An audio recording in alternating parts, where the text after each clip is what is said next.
Olá, muito boa noite, sejam bem-vindos novamente ao Instagram do Complexo de Saúde São João de Deus.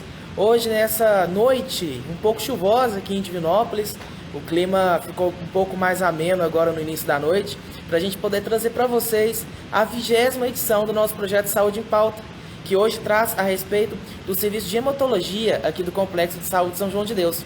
Contaremos com profissionais altamente capacitados que estarão conosco a partir de agora, tratando a respeito desse importante assunto.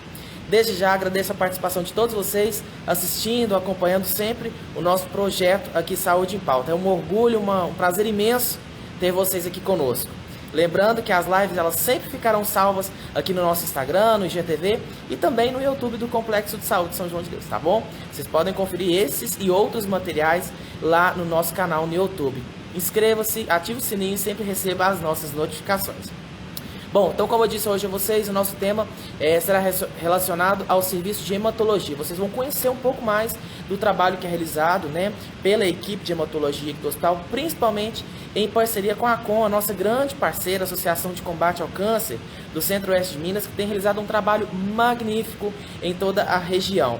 Inclusive, vem novidades por aí. Aguardem a inauguração do novo serviço de oncopediatria.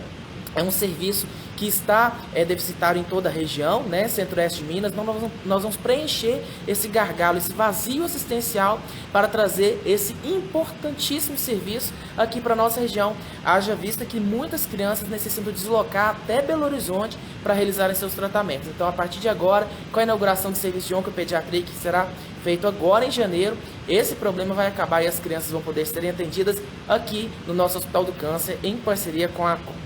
Bom, já vejo aqui que a doutora Renata, ela já solicitou participação em nossa transmissão e dentro de instantes eu vou autorizar ela a participar conosco. Ela, a doutora Renata Costa Teixeira, hematologista, estará com o Dr. Marconi Martins Dutra, que já está aqui no auditório do nosso Complexo de Saúde para abordar a respeito do serviço de hematologia aqui do Complexo de Saúde. Antes de dar continuidade, chamar a doutora Renata para participar conosco, queria mais uma vez agradecer a todos os envolvidos aqui no nosso projeto Saúde em Pauta, a toda a assessoria de comunicação do hospital, que juntamente a diretoria de ensino e pesquisa tem realizado esse projeto que vai ao ar sempre às terças-feiras às 19h30. Salvo algumas exceções onde a gente precisa adequar o horário e o dia para a gente poder melhor levar os temas, os assuntos para todos vocês, nossos internautas.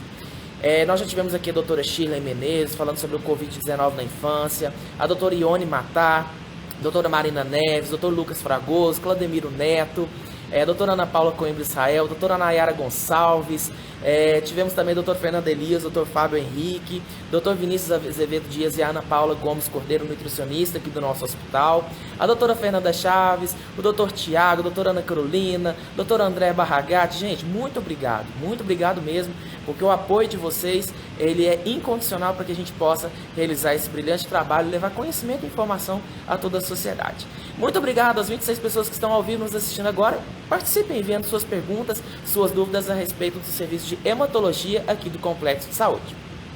Estou aqui autorizando para que ela possa dividir a tela com a gente. E aqui junto ao Dr. Marconi iniciar a nossa transmissão de hoje, com muita informação, muito conhecimento para todos vocês. E a doutora Renata entrou, e a audiência subiu. Doutora Renata, boa noite, tudo bem com você? Boa noite, Rubens. Tudo bem? Tudo ótimo, graças a Deus, ainda mais com uma chuvinha gostosa dessa que caiu agora há pouco aqui em Divinópolis, Não foi Bem. uma tempestade, Porque a gente está acostumado esses dias, caiu umas tempestades aqui em Divinópolis que assustou muito nós aqui do hospital, mas está todo mundo bem, não é verdade? Isso aí. A doutora Renata está direto da casa dela, Nós estamos aí numa questão do distanciamento social, então a gente está se preservando muito ainda. Aqui do meu lado está o doutor Marconi, mantendo todo esse cuidado da disseminação da Covid-19, mantendo todo o distanciamento social. E antes dele entrar aqui na nossa transmissão, enquanto ele ocupa o meu lugar aqui, você deu espaço para ele, eu gostaria que você, doutora Renata, falasse um pouco mais a respeito da sua experiência, frente a esse serviço de contar um pouco da sua história profissional, principalmente aqui dentro do complexo de saúde, tudo bem? Tudo bem, Rubens. Vamos lá. Eu me formei em 2006 na Faculdade de Pouso Alegre e em seguida fiz residência de clínica médica no Hospital Luxemburgo, em Belo Horizonte. E logo depois após o concluído o pré-requisito de clínica médica, eu fui para especialização de hematologia, que eu concluí no Felício Roxo. E em 2014, eu fui convidada para voltar à minha cidade, que é Divinópolis, e pela equipe que estava trabalhando aqui e junto com a Com, em nome do Leides, queria agradecer aqui a Com pela oportunidade, me trouxeram de volta para a minha cidade. Então, eu estou desde 1º de junho de 2014 aqui no serviço de Divinópolis, na hematologia. E agora, quero dar boa noite para Marcone, né, Marcone, que veio a partir também do mês de julho. Julho, né, Marcone? Entrar aqui no serviço. Boa noite a todos. Vamos falar um pouquinho, né, Renata, de uma forma bem abrangente sobre a hematologia, uns conceitos bem básicos mesmo, para que os telespectadores entendam sobre a área, as principais doenças que nós tratamos. É isso? Isso aí. Primeiro, eu queria falar aqui no nosso serviço do Hospital do Complexo São João de Deus. Nós somos 4 profissionais na clínica, que sou eu, Marcone, e que está aí conosco na live, doutora Isabela e doutora Fernanda Ramos. E nós 4 fazemos toda a hematologia aqui do Complexo de Saúde São João de Deus, em parceria com a Com, que é a nossa ONG, que é essencial para que o serviço flua. Então, muito obrigada pela Com, que nos permite fazer uma oncohematologia, principalmente de referência aqui na região, para todo mundo que precisa dessa clínica. Então, a gente vai começar falando um pouquinho sobre o que é hematologia, que é uma clínica que nem todo mundo conhece, né, Marcone? É uma clínica que as pessoas, às vezes, só procuram quando são indicadas por um médico ou por alguém da família, porque, às vezes, não sabem o que significa. Então, a hematologia é uma clínica que ela estuda as doenças do sangue, as desordens do sangue e um pouco mais do que isso. Então, nós vamos falar um pouquinho sobre o que é hematologia. No sangue, nós temos 3 tipos de células: os glóbulos vermelhos, glóbulos brancos e plaquetas. E tudo que trata sobre as desordens referentes a essas 3 células é a hematologia que trata. Então, quando nós temos doenças benignas, anemias por carenciais, por falta de ferro, ou doenças da imunidade, do neutrófilo, do linfócito que está baixo, é a hematologia que trata, a plaqueta que está alta, a plaqueta que está, às vezes, baixa, né? A famosa púrpura, conhecida pelos leigos, são os hematologistas que tratam. Então, a hematologia, ela abrange as doenças benignas, mas abrange também as malignas, como os linfomas, as leucemias, as doenças neoplásicas da medula, e também abrange a hemoterapia. A hemoterapia é uma parte da hematologia que trata sobre as doações de sangue, o uso dos hemocomponentes, né? Então, a gente vai falar um pouquinho sobre cada coisa aqui na live. Isso aí, Marcone. É importante falar também, né, Renata, das trombofilias, das tromboses, das doenças que predispõem tanto a ter sangramentos excessivamente, quanto episódios repetidos de trombose.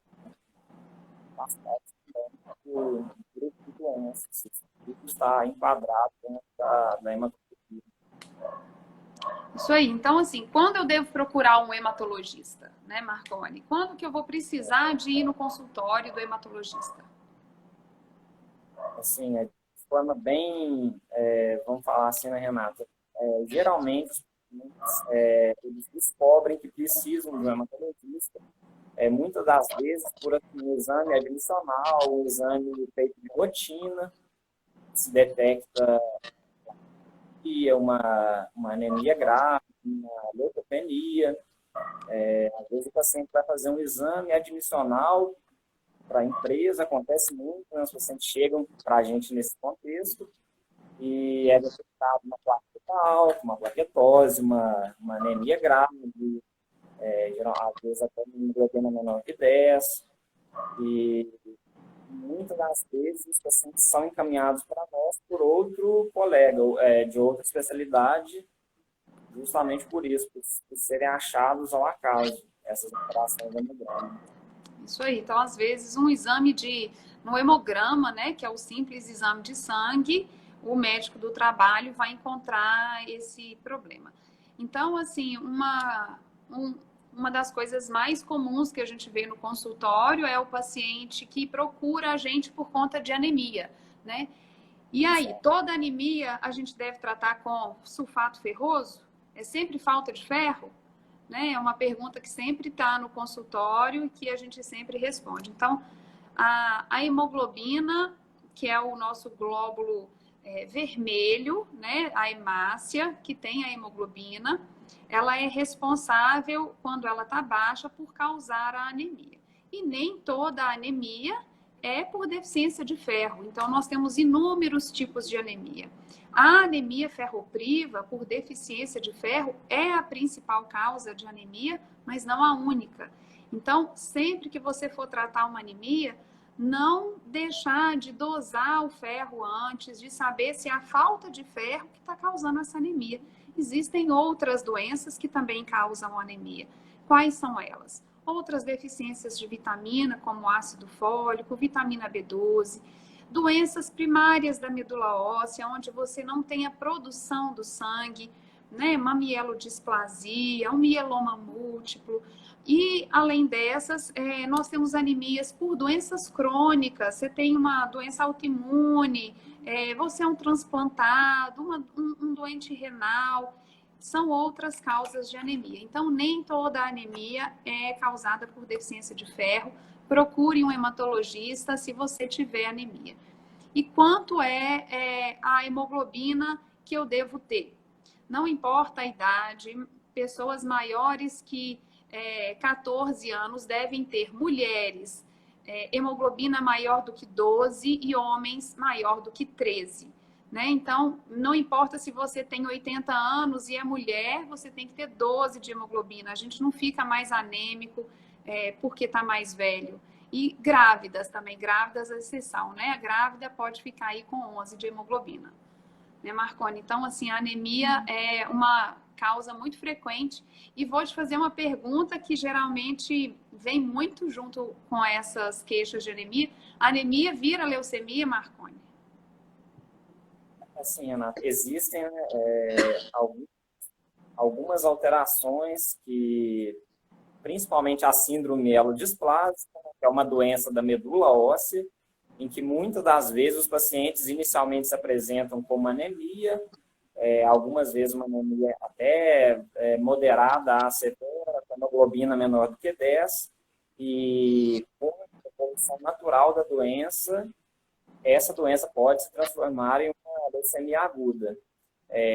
Acontece também algumas doenças crônicas, não tão agressivas quanto as leucemias agudas, e em que o paciente pode se apresentar com uma anemia que chama atenção e muitas das vezes precisa de avaliação de um médico especialista, de um hematologista.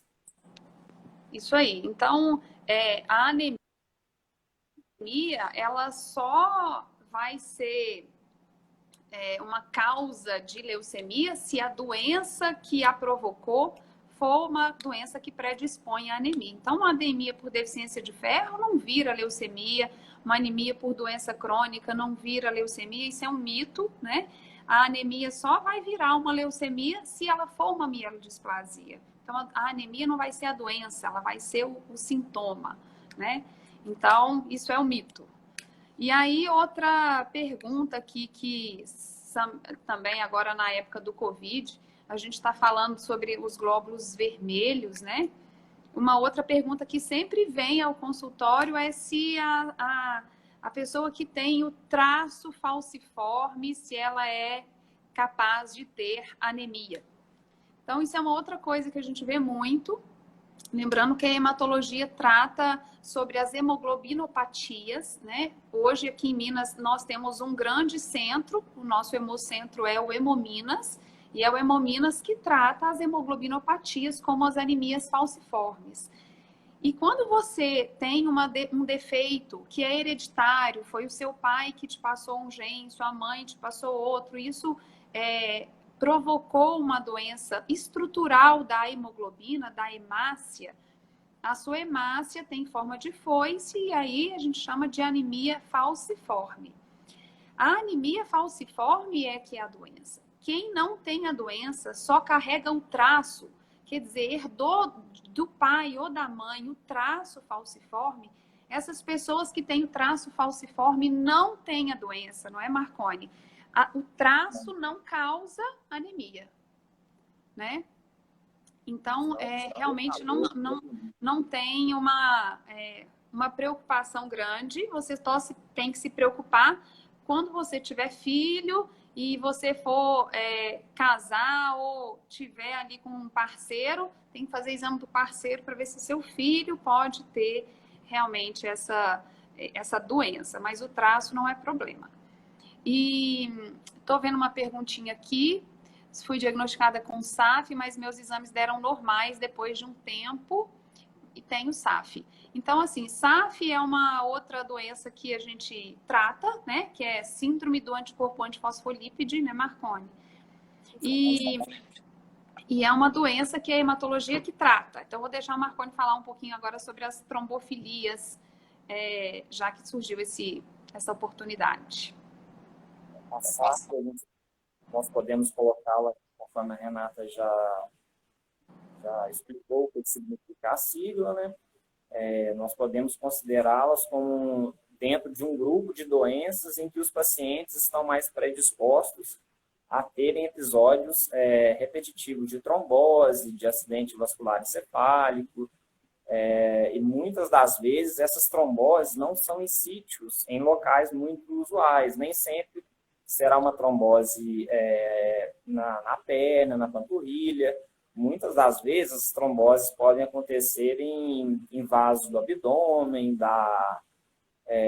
em veias do fígado. Nem sempre são tromboses que nós vemos corriqueiramente assim, na clínica.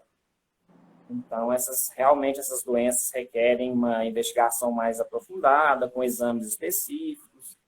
E várias outras doenças podem estar associadas, como o lúpus eritematoso sistêmico, que é uma doença autoimune.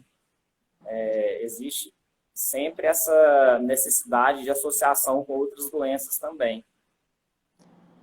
Isso aí, a gente vê muito no consultório, então, os pacientes que vêm nos procurando para a pesquisa de trombofilias, né, que são entidades em que o paciente tem uma chance maior de desenvolver trombos, né, ou eventos embólicos, pequenos AVCs, enfim. Então, nós temos na hematologia os inúmeros casos de trombofilia e a gente está acostumado a ver muito paciente encaminhado pelos colegas ginecologistas para investigar abortos de repetição, principalmente mais de 2 abortos, ou quando o aborto acontece uma perda gestacional mais tardia, depois do terceiro trimestre, né, dos 3 primeiros meses de gestação.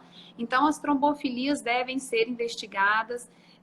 As tromboses em sítios não usuais, como o Marconi disse, devem ser investigadas. As tromboses em pacientes com menos de 50 anos devem ser investigadas. Não é normal um jovem ter uma trombose, principalmente de sistema nervoso central, né, de ter uma trombose em um membro superior, né? Não é normal. Então, esses pacientes devem realmente ser investigados pelo hematologista. Estou vendo aqui uma perguntinha aqui.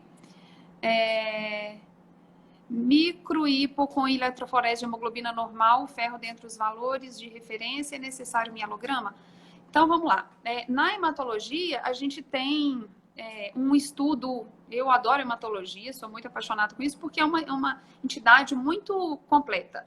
Nós conseguimos fazer a suspeita da doença e a gente vai lá e depois faz o próprio exame, que é o mielograma. O mielograma é um exame da medula óssea, é dentro do osso que o sangue é produzido, né, nos nossos ossos longos. Então, a gente vai lá dentro da pelve de maneira mais rotineira ou do externo e com uma agulha a gente aspira uma gota dentro do osso, na medula óssea. Não confundam medula óssea com a medula espinhal que fica dentro da coluna. Não é essa medula da coluna vertebral que produz o sangue, é a medula de dentro do osso. Então, a medula de dentro do osso, a gente vai lá e aspira uma única gota, coloca numa lâmina e coramos essa lâmina. E em 15 minutos a gente vai ao microscópio e olha essas células para ver qual como está a produção do sangue desse paciente. E aí a gente vai descrever qual é o defeito, a desordem que tem nessa medula óssea. Então, muitas das vezes, o mielograma é necessário para responder algumas questões, né? Principalmente quando a gente não sabe a causa da anemia. Então, você está procurando uma anemia e você dosa ferro, está normal, deficiência o fator ácido fólico, vitamina B12 estão normais, faz uma eletroforese de hemoglobina, está normal.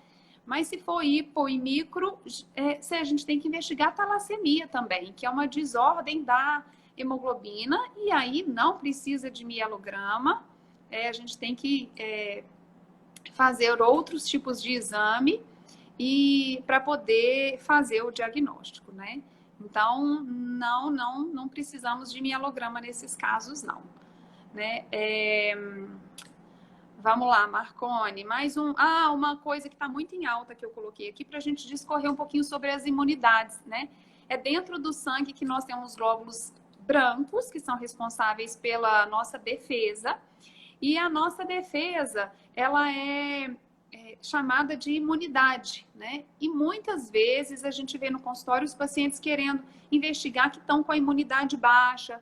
Então, infecções de repetição devem ser investigados os pacientes que têm o valor de referência abaixo do normal. E aí, hoje, uma pergunta muito frequente, principalmente na pandemia do coronavírus, existe, doutor Marcone, algum remédio para aumentar a imunidade? Existe, Renata, uma medicação que nós usamos muito para os pacientes que estão em tratamento oncológico, que estão sendo submetidos a protocolos de quimioterapia, que são os fatores estimulantes de colônia, né, que são o granuloquina, a filgrastima, e esse medicamento ele é muito útil para nós, porque ele evita muitas internações em pacientes que poderiam internar por infecções graves, infecções que nem sempre são causadas apenas por bactérias, podem ser causadas por fungos invasivos também, e diminui o tempo de internação dos pacientes, risco de óbito, diminui a necessidade de encaminhar o paciente para o centro de terapia intensiva. É importante a gente mencionar também sobre a neutropenia familiar, né, que não está associada diretamente a nenhuma doença oncohematológica, nenhum linfoma, nenhum câncer da medula, mas pode ser um achado de exames de muitos pacientes que, conforme eu falei, não têm nenhuma doença grave. Isso, então, assim, a gente vai usar a medicação para aumentar a imunidade quando a imunidade for causada por uma quimioterapia, né, Marcone? Então, às vezes, assim, nós temos hoje aqui muitas perguntas sobre vitamina D, sobre zinco, se isso é soro que aumenta a imunidade. Então, não, essas não aumentam a imunidade. O que vai aumentar a imunidade é uma medicação que é usada com muita restrição nos pacientes que realmente têm a necessidade de aumentar a defesa, porque ela foi induzida por uma quimioterapia. Então, não caiam nos polivitamínicos, né? Na farmácia, na polifarmácia, que é uma perfumaria danada e que realmente não mostram resultados na imunidade verdadeira. O que mais? Vamos lá. Importante falar também que essa medicação especificamente, ela existe um risco de trombose se essa medicação for usada desnecessariamente, assim, não dentro de um contexto correto, né? Então, por isso que existe essa cautela, tem que ser prescrita por um médico assistente. Isso aí. Por isso que não tem qualquer alteração no hemograma que nós podemos usá-la. Isso. A Cibele aqui está perguntando por que da ferritina dar 2 e que a filha dela está com a ferritina baixa. Então, Cibele, a ferritina é o estoque que a gente tem no ferro, o estoque do ferro que a gente tem no fígado. E quando a ferritina está muito baixa, a gente tem que fazer todo o estudo do ferro para ver por que a sua filha está tendo deficiência de ferro. Então, ou ela não está consumindo ferro, né? Ela não se alimenta bem, não consegue ingerir pela alimentação esse ferro, ou se for uma criança, ela não está tendo a suplementação de ferro necessária, ou ainda ela tem uma perda de ferro ou uma má absorção. Tem pacientes que não absorvem bem o ferro, pacientes que às vezes essas causas são causadas por cirurgias, as cirurgias bariátricas. Grande parte das vezes a gente pega paciente no consultório que fez cirurgia bariátrica e não quiseram e não conseguiram colocar uma dosagem de ferro suficiente no organismo por via oral. Então a gente tem que repor isso via parenteral, né, dar na veia mesmo do paciente ou intramuscular para que ele absorva o ferro. Então, Cibele tem que procurar o hematologista e fazer a investigação, se é perda de ferro, se é má absorção, né? E as perdas são principalmente no trato gastrointestinal. Então, colonoscopia, endoscopia digestiva alta, a gente precisa de investigar o porquê dessa ferritina baixa, né? Outra coisa que a gente vê muito aqui na hematologia são as ínguas, né? As adenomegalias, os linfonodos aumentados. Marconi, fala um pouquinho para a gente sobre quando a gente deve se preocupar com uma íngua que surgiu. Olha, na maioria das vezes, essas adenomegalias, elas preocupam, elas requerem uma investigação mais minuciosa. A primeira coisa a se fazer é afastar quadros infecciosos. Uma própria amigdalite, uma própria infecção de garganta pode causar uma adenomegalia.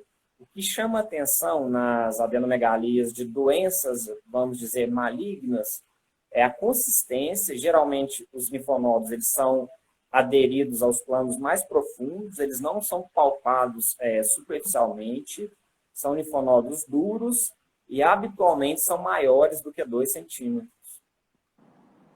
Isso aí. Então, os linfonodos suspeitos são linfonodos que persistem por um tempo maior, né? A gente vê muito linfonodo benigno, né? Foliculite, a barba ficou inflamada, o furinho do brinco está inflamado. Isso tudo pode causar adenomegalias, mas e se isso persistir por um tempo maior, se o linfonodo for grande, maior que 2 centímetros, for aderido a planos profundos, nós devemos realmente procurar o hematologista para a investigação das doenças causadas nos linfócitos, né?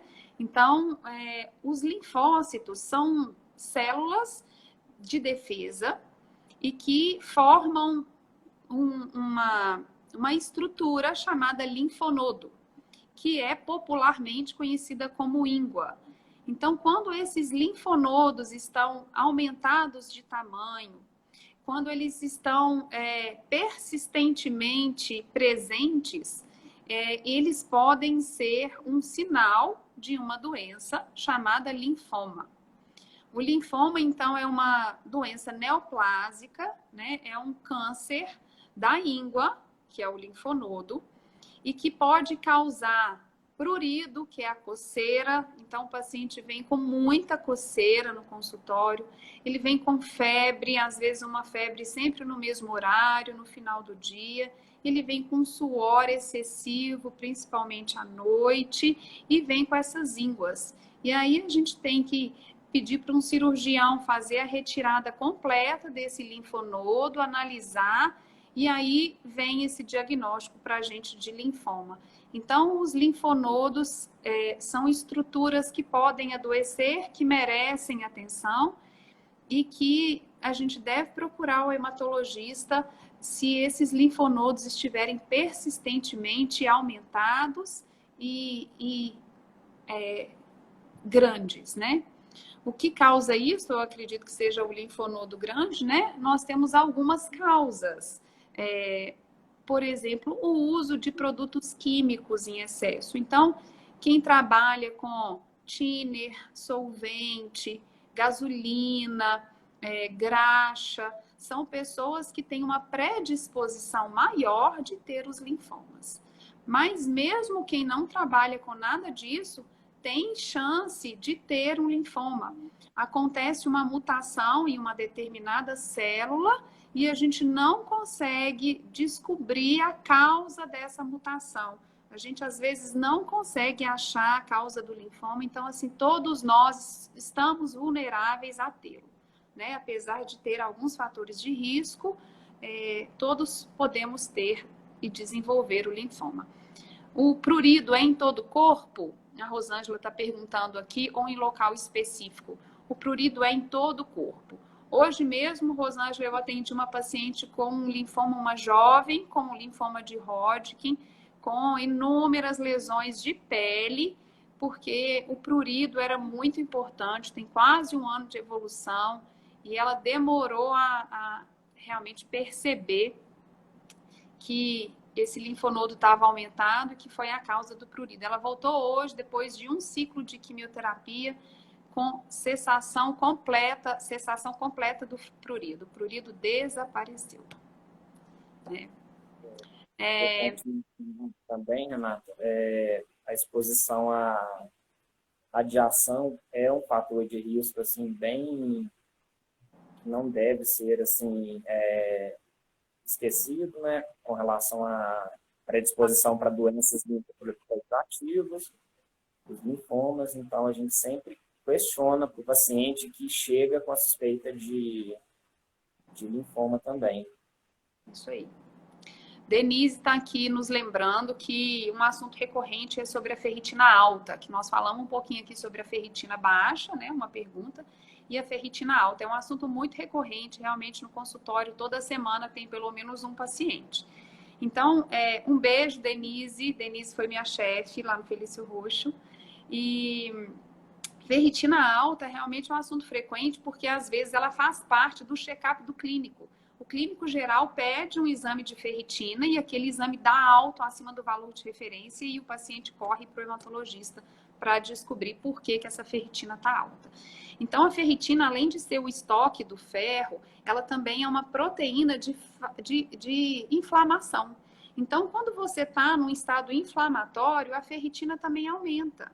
Então, não necessariamente, quando você tem ferritina alta, você tem um estoque de ferro muito alto. Nem sempre a ferritina alta traduz estoque de ferro alto. Então, a gente precisa de analisar o paciente como um todo e não só o exame isolado para fazer esse diagnóstico. Então, a gente precisa de saber se o paciente tem alguma doença inflamatória naquele momento, se ele tem alguma doença persistente naquele momento, que fez a ferritina aumentar, ou se o paciente é um paciente que é obeso, que tem um aumento de circunferência abdominal, se é um paciente que tem colesterol, pressão alta, se é um paciente que não faz exercício físico, porque esse paciente com esse perfil, que tem uma gordurinha maior no abdômen, que não faz exercício físico, que gosta de uma cervejinha no final de semana, esse paciente geralmente tem a ferritina alta e não é pelo estoque de ferro alto, é por inflamação mesmo. Então, esses pacientes não devem fazer sangria. Diferente dos pacientes com hemocromatose, Paula.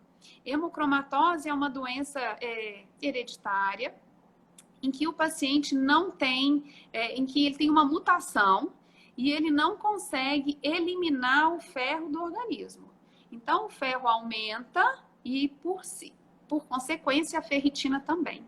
Então, quando a gente faz os exames de todo o ferro, a cinética do ferro, com o índice de saturação da transferrina, a gente vê que além da ferritina alta, ele tem o IST, o índice de saturação aumentado. E aí a gente precisa de fazer com que esse paciente diminua o estoque de ferro. A hemocromatose é uma doença hoje que já está assim, muito bem estudada. A gente consegue, não precisa fazer mais biópsia do fígado, porque antigamente a gente tinha que fazer biópsia para ver quanto de ferro que tem no fígado. A gente consegue fazer por ressonância. Então, a hemocromatose é uma entidade em que o paciente tem uma dificuldade de eliminar o ferro, ele absorve muito ferro e o ferro se deposita em alguns órgãos. E aonde ele se deposita, ele causa insuficiência desse órgão. Então, o ferro no coração causa arritmia, que pode ser uma causa de morte do paciente. Ele causa cirrose quando se deposita no fígado. Ele causa diabetes se ele se deposita no pâncreas. E é uma doença que a gente consegue tratar. A gente trata com sangrias, se o paciente não tem anemia.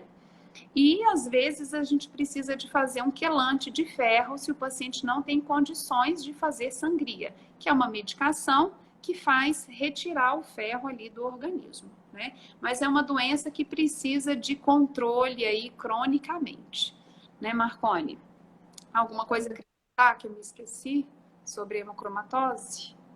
Sim, conforme você falou, né, respondendo um pouquinho da pergunta da Marisa, a sangria seria mesmo para diminuir esse acúmulo de ferro nesses órgãos-alvo, para evitar esse tipo de complicação, como, por exemplo, a cirrose, a arritmia cardíaca, e isso é o que causa maior mortalidade, causa maior prejuízo ao paciente com hemocromatose. Então, por isso, a principal indicação de sangria. Isso aí. E a sangria é um procedimento muito simples, né? A gente consegue fazer aqui na nossa clínica oncológica do Hospital São João de Deus. Então, quem precisar de fazer sangria aqui, a gente faz. É um procedimento que é feito através de uma agulha, uma bolsinha de hemocomponente vazia. A gente punciona esse paciente e, através da gravidade, a gente retira aí por volta de 400 e 500 ml. O paciente fica sob monitorização, né? A gente vê se a pressão está ok, se o paciente está bem. E aí esse sangue que a gente tirou é descartado, a gente não pode dar ele para doação, nada disso. E esse sangue é descartado e o paciente faz inúmeras sangrias, né? Com uma frequência maior no início para baixar a ferritina. E depois ele vai fazendo sangrias para manter esse nível de ferro na normalidade, né? Então, é uma entidade muito frequente mesmo, a hemocromatose e a ferritina alta, que não é uma causa de hemocromatose em algumas vezes, né? Vamos falar um pouquinho de leucemia, Marcone, que a gente ainda não falou um pouco. Fala um pouquinho de leucemia para nós, a diferença das leucemias agudas e crônicas, das mieloides e das linfóides. Falando um pouco das leucemias crônicas, né, basicamente nós temos as leucemias linfóides, que é uma linhagem, um tipo de leucemia, a LLC, que são doenças que não têm cura, mas que a gente visa sempre um controle da doença. Algumas vezes o paciente pode precisar de quimioterapia, outros nós só vamos observar e esperar.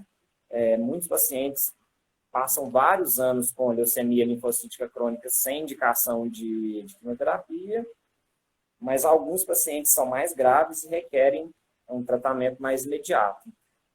Nós temos uma outra linhagem, que seria a leucemia mieloide crônica, que é um grupo de doenças que, depois que foram desenvolvidas drogas-alvo, os pacientes, muitas das vezes, têm uma sobrevida maior do que os pacientes com diabetes. Muitas das vezes, os pacientes com LMC têm menos complicação, vivem mais anos do que os pacientes com diabetes. Isso, sem dúvida alguma, foi um grande avanço dentro da oncohematologia.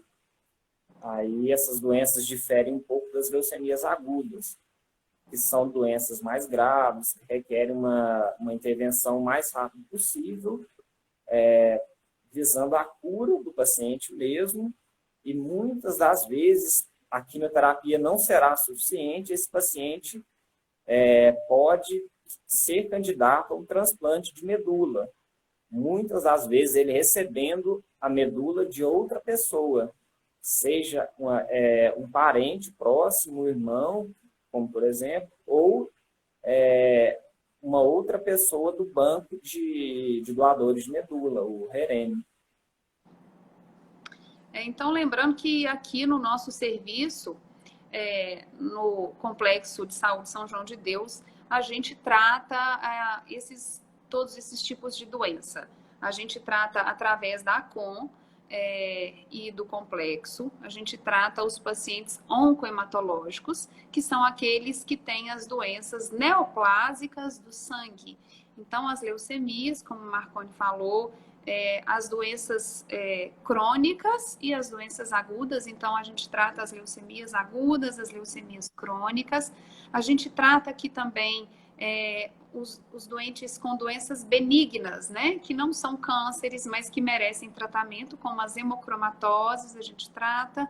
Nós tratamos os pacientes com trombofilia. Então, se você tem uma trombose e uma história familiar de um parente, uma irmã, e precisa investigar essa trombose, a gente trata no consultório aqui na clínica de oncologia do Hospital São João de Deus. A gente trata as tromboses, a gente investiga as trombofilias, né?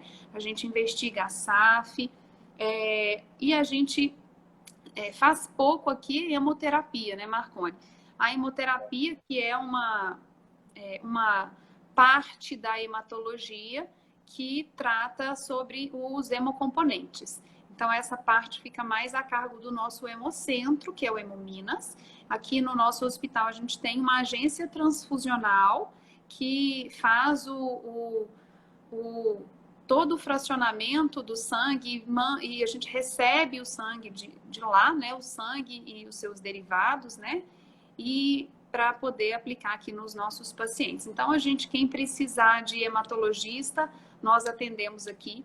Estou vendo a Marisa está perguntando aqui do Dr. Dáurio. O Dr. Dáurio vai começar a atender aqui, sim, Marisa. Ele vai está incluído na nossa equipe agora de oncopediatria. Ele vai atender as crianças. É um projeto de 2021 da ACOM, em parceria com o Complexo de Saúde, para as crianças que antes tinham que ser transferidas, porque eu e Marconi, doutora Isabela e doutora Fernanda atendemos os adultos, temos formação para atender os adultos, e os pacientes que são da pediatria agora serão atendidos por doutor Dáurio também. Os adultos ficarão conosco e as crianças ficarão com o doutor Dáurio. Nós atendemos Unimed na clínica oncológica também, e atendemos demais convênios, todos aqueles convênios do Complexo de Saúde São João de Deus nós atendemos, e atendemos o Sistema Único de Saúde, né, que é o SUS, que temos feito grandes e lindos tratamentos para os pacientes do SUS também, principalmente com o apoio da ACOM, que nos permite assim fazer grandes benefícios para esses pacientes que às vezes o SUS não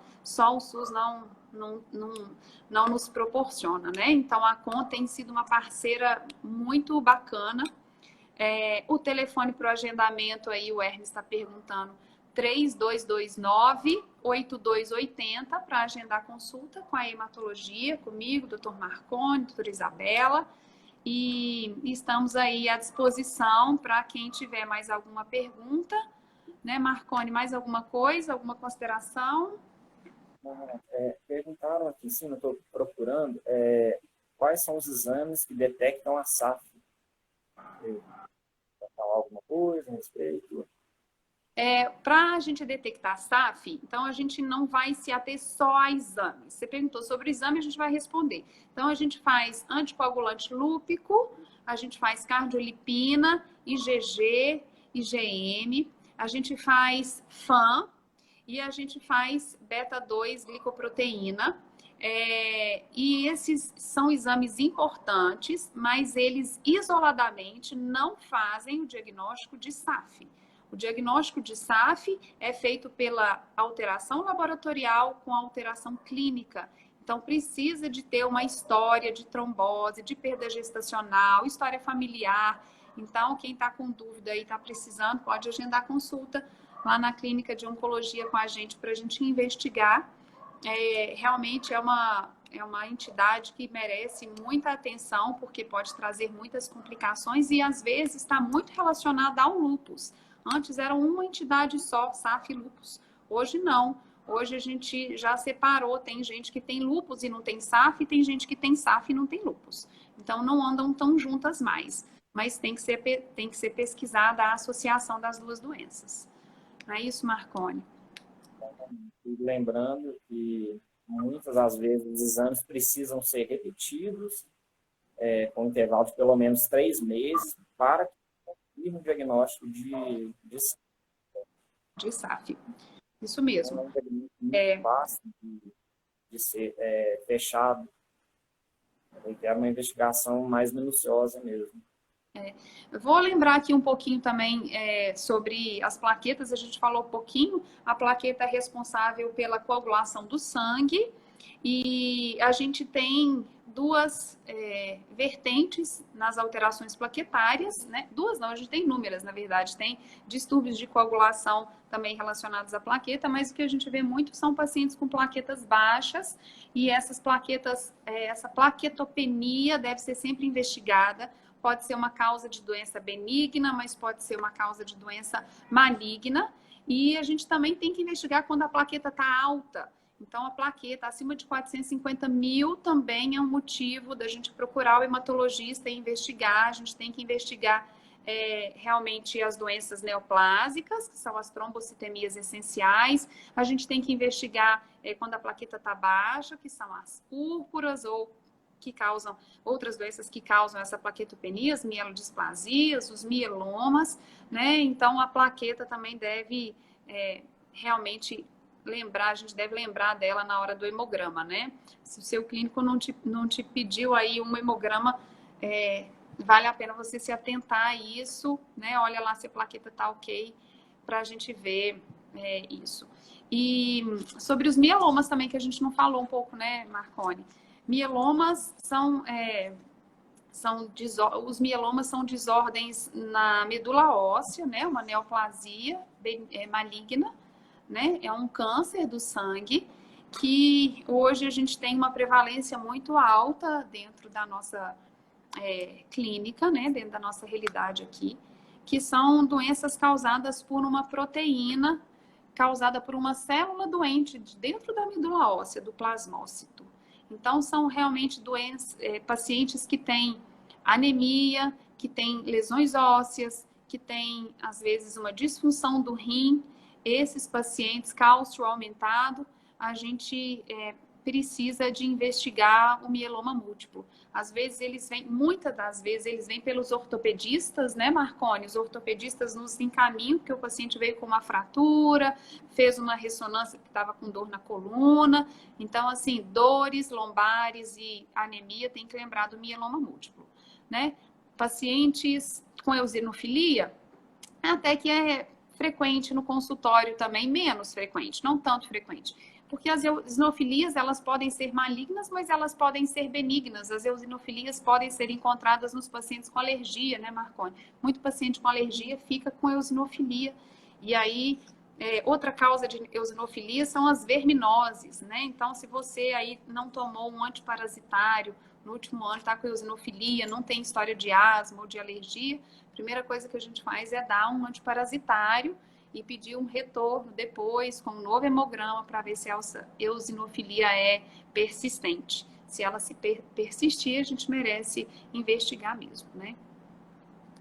A Rosária, nossa secretária, que ela está com uma dúvida. Se a baixa dos segmentados é motivo de preocupação. Responde para ela aí, Marconi. Conforme eu já havia mencionado, né, existe essa doença, que é a neutropenia familiar. Muitas das vezes, assim, habitualmente, os pacientes com esse tipo de doença têm mais de 1.000 segmentados, mais de 1.000 neutrófilos, e dificilmente terão grandes complicações. A baixa de segmentados, ela se torna um grande desafio em pacientes tratando algum tipo de doença oncohematológica, algum tipo de câncer, ou nos pacientes em que a medula já não produz as células, a fábrica do sangue não está tão eficiente em produzir as células, como, por exemplo, na aplasia de medula. Aí sim, esse tipo de neutropenia é bem preocupante. Geralmente, quando os neutrófilos estão menores do que 500, os pacientes têm muitas infecções, muitas internações, aí se torna uma grande preocupação, sim. Isso aí, então depende da causa, né? Procure o hematologista, Rosária. Paula está perguntando se os pacientes com púrpura que não obtêm melhora com corticoide, se tem medicamentos que podem melhorar essa queda de plaqueta. Boa pergunta, Paula. A plaquetopenia foi causada por uma púrpura, que é uma doença benigna. A primeira linha de tratamento realmente é o corticoide. E o corticoide não nos deixa tão confortável, porque às vezes essa plaqueta ela não vai ficar no valor da normalidade. Ela não vai ficar acima de 150 mil sempre, porque a gente quer tirar o paciente da plaquetopenia muito severa que vai trazer risco para ele. Se o corticoide não consegue fazer isso, se o paciente tem uma plaquetopenia importante, apesar do uso do corticoide, existem tratamentos sim de segunda linha. Antigamente a gente tínhamos menos opções, a gente fazia muita retirada do baço, que é a esplenectomia, que ainda hoje a gente faz, funciona muito bem. Eu tenho boas experiências com esplenectomia, a gente precisa de vacinar o paciente antes, né, de tomar cuidado com as infecções, mas tem uma boa resposta. Mas hoje, além da esplenectomia, nós temos novos medicamentos. Um deles é o Eltrombopag, né, que a gente consegue hoje, inclusive pela Secretaria de Saúde, a gente consegue o Eltrombopag para pacientes com púrpura, que é uma doença benigna, que são medicamentos que se usam via oral, né? Você faz uso do comprimido, a dosagem depende da quantidade de plaqueta, e aí você vai usando e vamos acompanhando a sua plaqueta para ver se você responde a esse tratamento específico, né? O uso geralmente não é contínuo, é até você conseguir uma melhora dessa plaqueta, e aí depois a gente vai diminuindo o uso da medicação. É isso aí, Marconi. Grande desafio assim, da PTI, né, dessa plaquetopenia imune, que é causada, ocorre uma destruição da plaqueta, a medula produz a plaqueta, vamos dizer assim, em uma quantidade suficiente, mas essa plaqueta ela é destruída perifericamente pelo nosso sistema imune.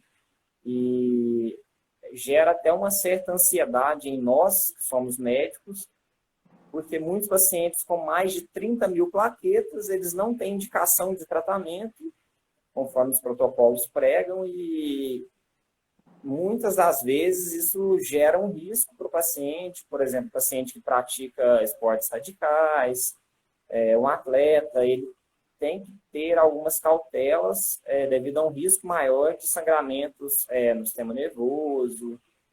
Então, tudo isso a gente tem que individualizar o tratamento também de acordo com o estilo de vida de cada paciente. Isso aí, isso aí. Vamos ver, estão perguntando aqui mais para cima, perguntaram aqui sobre qual o maior desafio encontrado na hematologia. Acho que a hematologia é um desafio diário, né? Todos os dias a gente tem desafios na hematologia. São pacientes que são, eu acho que o desafio maior são os pacientes que são mais refratários, né? Aquele paciente que a gente tenta a cura e às vezes a doença é uma doença mais agressiva, pelo perfil mesmo, pela biologia molecular da doença, é uma doença menos sensível. Isso ainda é um desafio muito grande para a gente na nossa rotina diária. Mas, assim, a hematologia é muito gratificante. Nós temos muito mais pacientes que respondem à quimioterapia do que não respondem. Nós conseguimos dar para eles uma boa qualidade de vida, né? Porque, às vezes, o nosso objetivo realmente não é a cura, e sim uma qualidade de vida com valores mesmo, né? Perto da família, dias, ver um neto nascer, batizar um filho, né? São desafios diários, mas que fazem valer a pena. A hematologia é uma clínica muito completa, onde você consegue fazer o diagnóstico, você faz o exame, que é o mielograma, a biópsia de medula, vai lá, olha o exame você mesma, faz o diagnóstico, você mesma vai lá e trata. Então, é muito gratificante, é uma clínica muito completa, né? Eu gosto muito de trabalhar com isso, me sinto muito realizada e estamos aí para ajudar quem precisar, né? Acho que isso. Marcone, nós estamos com tempo aí? Eu não sei como é que Rubens... Nós vamos ter que encerrar. Não tem mais alguma dúvida? Gostaria de fazer mais alguma pergunta? A Paula está perguntando se com a medicação que você falou, com o Trombopag, se mesmo assim a plaqueta se mantiver menos do que 100 mil, se há necessidade de fazer alguma coisa. Não, tá ótimo. Uma plaqueta, né, acima, se ela tiver aí por volta de 100 mil, tá ótimo pra gente, não tem que fazer nada, não. Consegue conviver e viver com essa plaqueta, você pode fazer procedimentos cirúrgicos, você pode jogar futebol, você pode... Não tem nenhuma necessidade. Então, assim, quem tem plaquetopenia tem que, às vezes, entender que o nosso alvo não é ter uma plaqueta acima de 150 mil.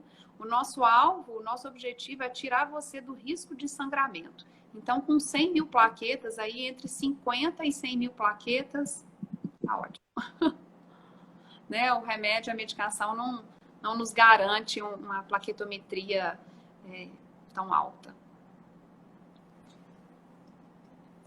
Então é isso, né, Marcone?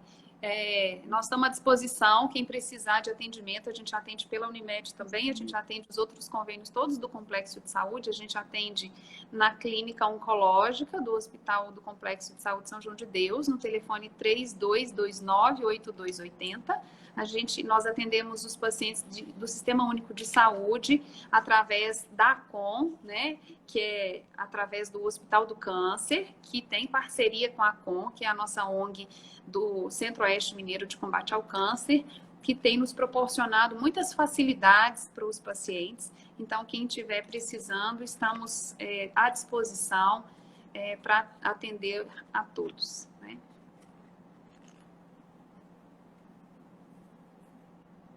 Obrigado a todos por nos assistirem.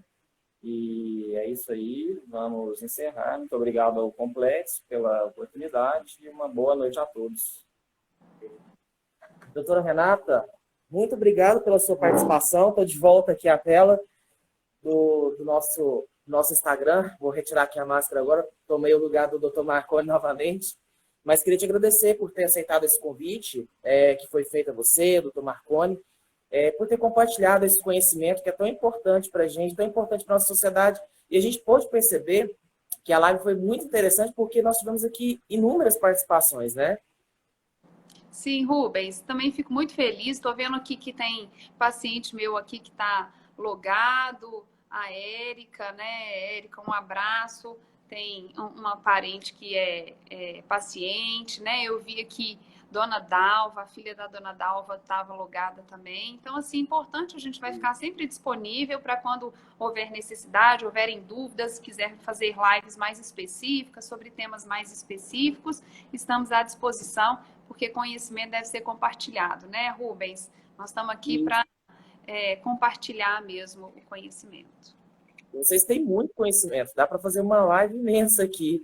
Mas você registrou algumas participações, achei muito interessante a sua condução. Daqui uns dias você pode até pegar meu lugar aqui para apresentar o nosso Saúde em Paz.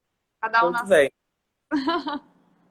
Mas eu vou destacar aqui também para a participação da Natália Prado, falou que a nossa live foi muito esclarecedora. A Carol Faria Reis, a Jaqueline Enfermeira, a doutora Renata é um excelente profissional. Só elogios para vocês aqui, eu estava acompanhando no meu Instagram. A Natália, a Márcia Prado também esteve conosco. A Érica Zumbac também, a Grace Couto, todo mundo participando, mandando sua mensagem, algumas perguntas também que foram esclarecidas. A Cristina Martins participou conosco. Rosária está sempre assistindo a gente aqui no nosso Saúde em Pauta. Muito obrigado, viu, Rosária, pela sua participação. Você que é uma funcionária exemplar e que cresceu aqui dentro da instituição, né, Rosária? Temos dos nossos pacientes. Viu, Rubens? Faz a diferença. Ela, né? Verdade. A Rosária é de um carisma sem igual, né? A Tânia Prado, a Lívia, inclusive, é a Lívia da ACOM, né? A assessora da ACOM. Lívia, eu vou ter que... Eu pedi permissão ao Igor e vou compartilhar agora com vocês, porque, assim, como eu disse no início da live, a doutora Renata também citou agora há pouco, nós vamos inaugurar dentro dos próximos dias o serviço de oncopediatria aqui no hospital. E aí, eu pedi autorização para o Igor da ACOM e eu queria mostrar aqui para vocês, de forma bem rápida, como que está ficando lindo esse novo projeto que está sendo desenvolvido, esse projeto arquitetônico desenvolvido pela ACOM, para inaugurar esse serviço que vai ser primordioso para a nossa região. Olha só, vou tentar mostrar aqui no meu celular, não sei se a gente vai conseguir ver muito aí, mas olha só que bonito que está ficando a nossa oncopediatria, gente. Vai ser inaugurado aí no mês de janeiro, tá? No mês que vem. Vejam só toda a decoração, tudo muito bem cuidado pela ACOM, né? Pelos profissionais que foram contratados, para deixar o espaço bem humanizado, para que as crianças tenham total conforto e possam realizar todo o seu tratamento. Olha só que lindo dessa árvore que eles colocaram lá de decoração, que acendiam umas luzes lá em cima, tá vendo? Ficou muito bacana. A conta de parabéns pelo projeto que está sendo executado aí. Estamos assim, nos últimos detalhes desse grandioso projeto que vai assim, revolucionar a saúde, principalmente no que tange essa questão da oncologia aqui na nossa região centro-oeste, né, doutora? Isso aí. A gente está todos ansiosos pela inauguração, né, da oncopediatria, as crianças também e suas mães. E a ACOM tem sido tem feito muita diferença na vida do paciente com câncer, sempre nos adultos e agora nas crianças também, né? O projeto aí do Dr. Rony também, que sempre investiu muito e brigou muito por esse projeto na pediatria, nas crianças. Então, as crianças serão muito bem-vindas e muito bem tratadas com todo o carinho que merecem, né? Colhindo a conta de parabéns. Muito bem, de parabéns mesmo. Olha só que bacana, os móveis todos novinhos, tudo de primeira, o material lá, com certeza tem um cuidado muito grande com os pacientes, né? E não vai ser diferente agora nesse serviço de oncopediatria. Então, assim, é fantástico o trabalho que está sendo realizado, né? Claro que com o apoio de toda a sociedade, porque é ela quem faz as doações para a ACOM e faz esses projetos lindos acontecerem. Então, assim, em nome de toda a diretoria do Complexo de Saúde, a Eli está nos acompanhando também, o André, eu tenho certeza que eles estão assim, maravilhados com esse importantíssimo projeto que está sendo entregue aí da ACOM para toda a sociedade, para toda a região Centro-Oeste de Minas, para todas as cidades, né, que precisam tanto desse serviço que vai preencher um gargalo assistencial assim, imenso. Como você bem disse no início da live, os pacientes que fazem tratamento em Belo Horizonte vão fazer o tratamento aqui em Divinópolis, né? Por meio do Dr. Dáurio, não é isso que você disse? Isso. O Dr. Dáurio vai participar da oncopediatria pela hematologia, né? E tem o profissional também da oncologia, o pediatra, o oncopediatra, que vai trabalhar junto com ele também. A equipe está sendo contratada e vai ficar tudo muito bacana. Muito bem. Dentro em breve, nós vamos aqui fazer uma live especial para falar a respeito desse serviço de oncopediatria. Com certeza, a ACOM será a nossa grande parceira mais uma vez nessa transmissão, para falar como que foi todo esse projeto, né, o desenvolvimento desse projeto, que é tão importante para toda a sociedade, né? Doutora Renata, mais uma vez, muito obrigado. Agradeço ao doutor Marconi que está aqui do nosso lado, também compartilhou o conhecimento. Muito boa noite, doutora Renata, e suas considerações finais. Muito obrigada, Rubens. Eu quero agradecer ao Complexo pela oportunidade, né? É muito importante realmente a gente estar aqui passando e tirando as dúvidas, passando as informações, tirando as dúvidas. Às vezes são coisas pequenas que às vezes no diálogo a gente consegue resolver, né? Quero agradecer à CON, sempre parceira no combate ao câncer aqui dos pacientes do Centro-Oeste Mineiro, e estou sempre à disposição, sempre que precisarem. Podem me acionar, que estarei aqui com muito carinho e disposição. Muito obrigada. Obrigado você. Para encerrar, mais um elogio para você, doutora. Doutora Renata é uma profissional e um ser humano que faz a diferença. Agradeço muito todo o cuidado, carinho e apoio. Parabéns pela live. É o perfil MJR Rezende. Gente, muito obrigado pelas perguntas. Beijo, gente. Como que é? Dona Maria José, minha paciente. Ah, muito bem, dona Maria José. Muito obrigado pela participação, viu? Gente, muito obrigado. São muitas as perguntas, mas a gente promete voltar aqui muito em breve com esse assunto para poder responder a todo mundo, né? Então, vou ficando por aqui. Agradeço a todos vocês mais uma vez por estarem aqui conosco no Projeto Saúde em Pauta. Lembrando que na próxima semana, dia 29, já está tudo acertado para a nossa próxima transmissão. E nós vamos falar, atenção, nós citamos agora a respeito da oncopediatria, certo? Nós vamos falar na semana que vem sobre o novo serviço de nefropediatria, tá? Então, fiquem ligadinhos. E na semana que vem nós vamos receber uma excelente profissional, também referência aqui na região Centro-Oeste de Minas, que vai falar a respeito desse importante tema, mais um serviço implantado aqui no nosso Complexo de Saúde de São João de Deus. Eu vou ficando por aqui. Muito boa noite para você que nos assistiu e até na próxima semana que vem com mais um Projeto Saúde em Pauta. Até lá! Até lá!